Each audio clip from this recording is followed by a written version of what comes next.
तन्वी सुमेधारांकडे येते तेव्हा बाहेर कोणीच नसतं. फक्त सायली भाजी निवडत उभी असते तिकडे टेबलाजवळ. ती तन्वीला बघते आणि म्हणते, तन्वी ये ना, आत ये. अगदी तिचं मनोभावे स्वागत करते. इथे तन्वी आणि सायली एकमेकींच्या समोर उभे राहतात. इथे सायली तिचं स्वागत करते. हे बघून तन्वीला असं वाटतं की काय झालं हिला, ही अशी का वागते म्हणून. तिला तर राग यायला हवा आणि ती तसंच बोलून दाखवते सायलीला, तुला तर माझा राग यायला हवा आणि तू हसून माझं स्वागत करते. सायली म्हणते, तू पाहुणी आहेस आणि तुझं स्वागत तर केलंच पाहिजे. इथे तन्वी म्हणते की तू माझ्या अर्जुनला माझ्यापासून हिसकावून घेतलंस, तू त्याच्याशी लग्न केलंस.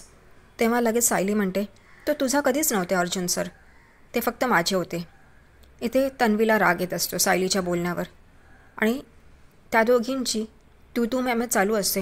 तेवढ्यातच प्रतिमा आत्या सायलीला दारात दिसते आणि सायली प्रतिमा आत्याच्या जवळ जाते आणि म्हणते, तुम्ही, मला वाटलं फक्त प्रियाच आली आहे, तुम्हीही आलात.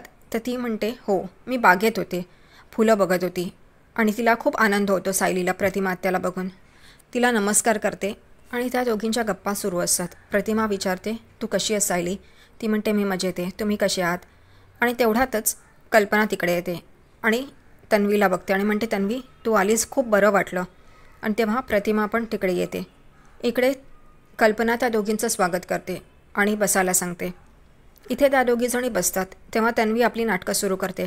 मला तर काय खायलाच वाटत नाही आहे, प्यायलाच वाटत नाही आहे, माझी अशी अवस्था झाली आहे ना, हे आणि ते, आणि सगळ्या गोष्टी प्रतिमा ऐकत असते. आणि सायली पाठीमागे असते भाजी निवडत. प्रतिमा हेला कळतं की सायली पाठीमागे आणि तिला मुद्दामून ऐकवायला ही तन्वी हे सगळे नाटकं करते आहे. तन्वी अगदी कल्पनाला सांगते की मामी माहिती आहे, मीच बाबांना सांगितलं की आईचं माहेर तोडू नका म्हणून. इकडे प्रतिमा एकदम थक्क होऊन तन्वीकडे बघत असते की ही कधी बोलली होती. कल्पना तन्वीला म्हणते, तुझी काय अवस्था झाली असेल मला विचारसुद्धा करवत नाही आणि तू आली आहेस हे बघून बरं वाटतं आहे. आम्हाला तर वाटलं होतं तू रागवली असशील, परत येणार नाही, आमचं तोंड बघणार नाही म्हणून. आणि तन्वी म्हणते, असं कसं? नाही, असं काही नाही. इथे कॅफेमध्ये अर्जुन आपल्या माणसाला सगळ्या गोष्टी समजून सांगतो काय करायचं म्हणून आणि तो तिथून निघून जातो. इकडे जोशी वकील येतात आणि बघतात की अर्जुननी ज्या व्यक्तीशी बोललं आहे ती व्यक्ती तिकडे आहे. त्यामुळे जोशी वकील त्याच्याकडे जातात आणि म्हणतात की हा अर्जुन सुभेदार खूप पोचलेला आहे, तो खूप खोटारडा आहे आणि त्याची जी इल्लिगल जमीन आहे, जे काय सांगतो आहे त्याची इन्फॉर्मेशन आम्हाला द्या.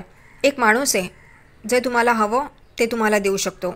आणि इथे जोशी वकील महिपतला कॉल करतो आणि सांगतो की मी तुम्हाला सांगितलं होतं ना की अर्जुन सुभेदार त्याची इल्लिगल प्रॉपर्टी एका व्यक्तीला विकतो आहे, तो माझ्याबरोबर आहे, तुम्ही कुठे आत येत आहे ना? तर इथे महिपत म्हणतो, मी बाजूलाच आहे, येतो म्हणून. आणि इथे तो माणूस आणि जोशी त्या टेबलावर बसतात. इथे अर्जुन एक पिशवी घेऊन येतो आणि वेटरला सांगतो, हे जे फ्लावर पॉट आहे तो त्या टेबलावर ठेव आणि ते काढ. इथे वेटर पण ती कामगिरी फट्टे करतो. जसं अर्जुनने सांगितलेलं असतं तसंच तो करतो. त्या टेबलावर जातो आणि अर्जुनने दिलेला फ्लावर पॉट घेतो आणि त्या टेबलावर ठेवतो जिथे जोशी वकील आणि तो माणूस अर्जुनचा साथीदार तिकडे बसलेला असतो तिकडे. आणि आधीचा जो असतो तो उचलून घेऊन येतो.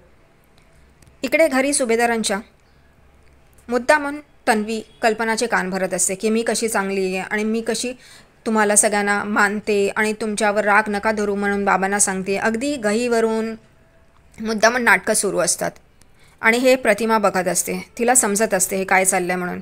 इथे मुद्दामून प्रिया कल्पना मामीला म्हणते, मामी माझं ना डोकं खूप जड झालं आहे, मला घोटभर कॉफी मिळेल का? ती मुद्दामून हे सांगते कारण तिला असं वाटतं की सायलीला कल्पना सांगेल आणि ती नोकरासारखी मला कॉफी घेऊन येईल म्हणून. पण इथे कल्पना विमलताईला हाक मारते आणि तिला सांगते की कॉफी घेऊन ये म्हणून.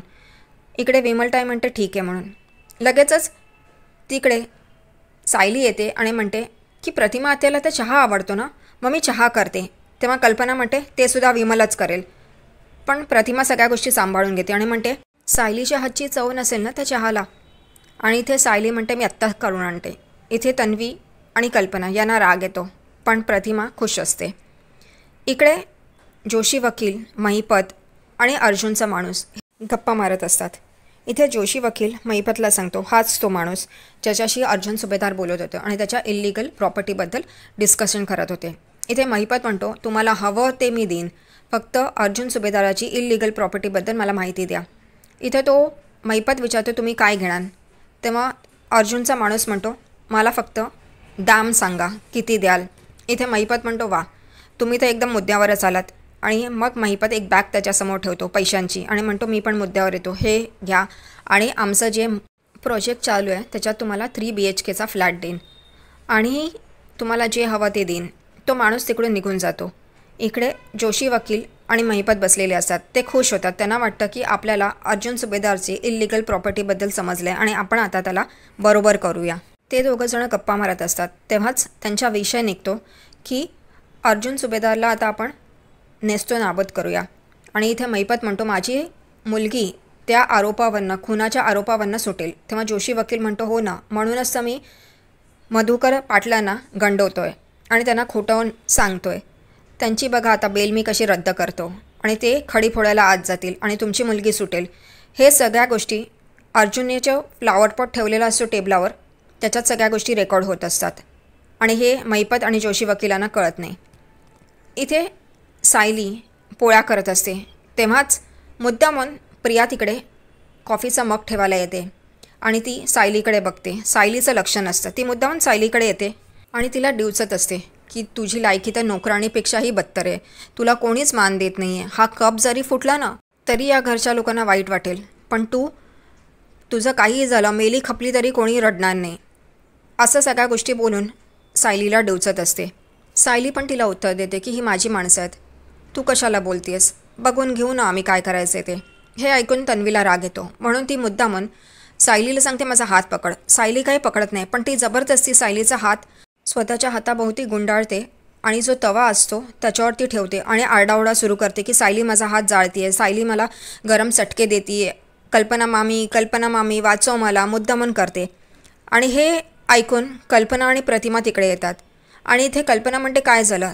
तेव्हा प्रिया तिला खोटं नाटं सांगते की ही माझा हात जाळत होती, हिला असं वाटतंय की मी या घरात यायला नको, ती मुद्दामून माझ्यावर राग काढतीये वगैरे वगैरे. इकडे कल्पना सायलीवर चिडते. ती तन्वीला घेऊन टेबलावर बसते आणि म्हणते थांब मी तुला मलम लावून देते. इथे ती कल्पना तन्वीच्या हातावर मलम लावत असते. तेवढ्यातच इकडे सायलीलाही ओरडत असते की हिच्यामुळे अजून काय काय भोगावं लागणार आहे, काय काय करावं लागणार आहे माहीत नाही. सायली कल्पनाला म्हणते आई तुम्हाला असं वाटतं का, तुम्ही इतके वर्ष मला ओळखताय की मी असं काही करीन. तेव्हा कल्पना म्हणते हो तू काहीही करू शकतेस, माझा विश्वास नाही आहे तुझ्यावर. आणि तन्वी तर असतेच स्पिन मारायला. तेव्हा इथे सायली एक युक्ती करते. ती हात जोडून तन्वीची माफी मागते आणि म्हणते की या घरात प्रियाला मान मिळेल असं मी वागेन आणि असंच होईल. म्हणून ती म्हणते हे सगळ्या गोष्टी घडल्यात ना तर आता मला तिची माफी मागायची, माफ कर हां प्रिया, मी तुझा हात भाजला कारण तू माझ्या नवऱ्याबद्दल वाईट साईड बोलत होती, तू त्याच्यावर हक्क गाजवत होती म्हणून मला हे करावं लागलं. हे ऐकून प्रतिमा म्हणते सायली काय बोलतेस तू हे. तेव्हा इथे सायली म्हणते हो मीच केलं आहे म्हणून. आणि कल्पना आणि प्रिया तिच्याकडे बघत असतात. प्रियाला आश्चर्य वाटतं की सायली हे काय बोलते आणि कल्पना सायलीवर चिडते. बघा किती निर्लज्ज आहे, स्वतःच्या तोंडून कबूल करते म्हणून. मग ती कोणाच्या तोंडून कबूल करणार काय माहिती. इथे कल्पना वाईट साईड बोलत असते तिला सायलीला आणि तन्वी तिच्याकडे सायलीकडे आश्चर्याने बघत असते की हिने कबुली कशी दिली, काय चाललं हिच्या मनात, ही अशी कशी वागतीये म्हणून. ती आश्चर्याने सायलीकडे बघत असते. सायली म्हणते आता मी हिला मान देणार, या घरात आली आहे ते कधीही येईल तेव्हा तिला मान मिळेलच. आता तू निघतीयस ना तर मी तुला मानाने बाहेर सोडायला येणार. इकडे प्रिया बघतच असते. निघायचं तर काय बोललीच नव्हती, ही अशी का वागतीये. सायली म्हणते ये ना मी तुला बाहेरपर्यंत मानाने सोडते आणि ह्याच्यापुढे तसंच वागीन. कल्पनाला आश्चर्य वाटते. ती म्हणते असं काही करू नकोस, काही गरज नाही आहे. तेव्हा प्रतिमा म्हणते त्या दोघी बालपणीच्या मैत्रिणी आहेत, भांडतील रुसतील परत एक होतील, जाऊन दे त्यांना बोलू दे. इथे प्रतिमा तन्वीला म्हणते तू जा तिच्याबरोबर, मी थोड्या वेळात येते. इथे सायली प्रियाला घेऊन बाहेर जाते. प्रिया तिला विचारत असते तू काय करणार आहेस, काय करायचं आहे तुला. आणि तेवढ्यात ती बाहेर उमऱ्याशी घेऊन येते आणि तिच्या पायात पाय टाकते आणि प्रिया खालती तोंड घशी पडते.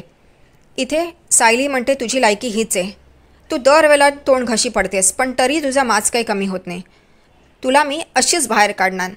ते ती म्हणते तू वाटेल ते कर सायली, पण मी या घरात येणार म्हणजे येणार. इथे सायली पण तिला उत्तर देते पण तन्वी काही आपला हेका सोडायला तयार नाही. ती सायलीला म्हणते मी बघ तुझ्या नाकावर टिचून या घरात येईन, तू काहीही करू शकणार नाही. आणि ती तिथून रागाने निघून जाते. इकडे सायली तिला बघतच असते तिच्या या वागण्यावर. तेवढ्यात प्रतिमा बाहेर येते आणि ती म्हणते, झालं तुमचं बोलणं? तेव्हा इथे सायली म्हणते, हो, पण ती काही सुधारणार नाही आहे. तेव्हा इथे प्रतिमा म्हणते, जाऊन दे, सोडून दे.